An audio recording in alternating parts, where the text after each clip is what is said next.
অনেকেই জানতে চান সিস্ট থেকে কি ক্যান্সার হতে পারে। এখানে বলে রাখা দরকার সিস্ট জিনিসটা কি। সিস্ট মানে হচ্ছে একটি ক্যাভিটি যেটার মধ্যে ভেতরে কোনো একটা লিকুইড মেটেরিয়াল আছে এবং তার চারিদিকে একটা দেওয়াল মতন আছে, যেটাকে আমরা সিস্ট ওয়াল বলি। এবার সিস্ট জিনিসটা বিনাইনও হতে পারে, ম্যালিগনেন্টও হতে পারে। সাধারণত বিনাইন সিস্ট মানে যেটা ধরুন অনেক সময় ওভারিতে আমাদের পলিসিস্টিক ওভারিয়ান সিনড্রোম, যেটা ইয়াং ফিমেলদের যেটা খুব কমনলি হয়, সেটাতেও ওভারির মধ্যে ছোট ছোট সিস্ট হয়। আবার অনেকের ক্ষেত্রে স্ক্যান করতে গিয়ে অন্য কোনো স্ক্যান করতে গিয়ে দেখা যাচ্ছে যে কিডনিতে একটা ছোট্ট সিস্ট হয়ে আছে বা লিভারে একটা ছোট্ট সিস্ট হয়ে আছে। এগুলো কিন্তু primarily benign cyst.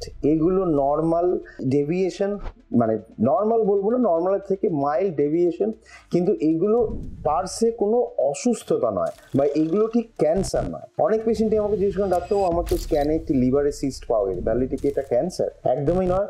Benign liver cyst বলে একটি ওয়েল নোন এন্টিটি আছে যেটার সঙ্গে ক্যান্সারের কোনো সম্পর্ক নেই। এবার অনেক সময় কি হয় যে যাদের ধরুন ক্যান্সার আছে তাদের ক্যান্সারের সাইজটা অনেক সময় বড় হওয়ার পরে কি হয়, ক্যান্সারের মাঝখানের জায়গাটা লিকুইফাই বা গলে যায়। কাজেই বাইরে থেকে স্ক্যান করলে ওটা অনেকটা সিস্টের মতন দেখতে লাগে, যেখানে একটা দেওয়াল আছে এবং মাঝখানে একটা জলীয় পদার্থ আছে। তো এটাকে আমরা বলি cystic transformation of the cancer. তো আপনার শরীরে যদি কোনো সিস্ট থাকে, সেটা যদি খুব ছোট ফর্মে থাকে, যেটার দেওয়ালটা খুব স্মুথ, ওয়েল ডিফাইন্ড এবং রেডিওলজিস্টের রিপোর্টে লেখাই আছে বিনাইন সিস্ট, সেক্ষেত্রে চিন্তা করার কোনো ব্যাপার নেই। কিন্তু যদি এমন কোনো সিস্ট থাকে যেটা সাইজে বড়, যেটা দেওয়ালটা খুব এবড়ো খেবড়ো এবং রেডিওলজিস্টে দেখে মনে হচ্ছে এটা ম্যালিগনেন্ট হতে পারে, তারা কিন্তু অনেক সময় সেখানে রিপোর্টে লিখে দেন যে টু কোরিলেট ক্লিনিক্যালি, যাতে ফার্দার আমরা আরো ইনভেস্টিগেট করে দেখি যে এটা ক্যান্সারাস সিস্ট নাকি বিনাইন সিস্ট।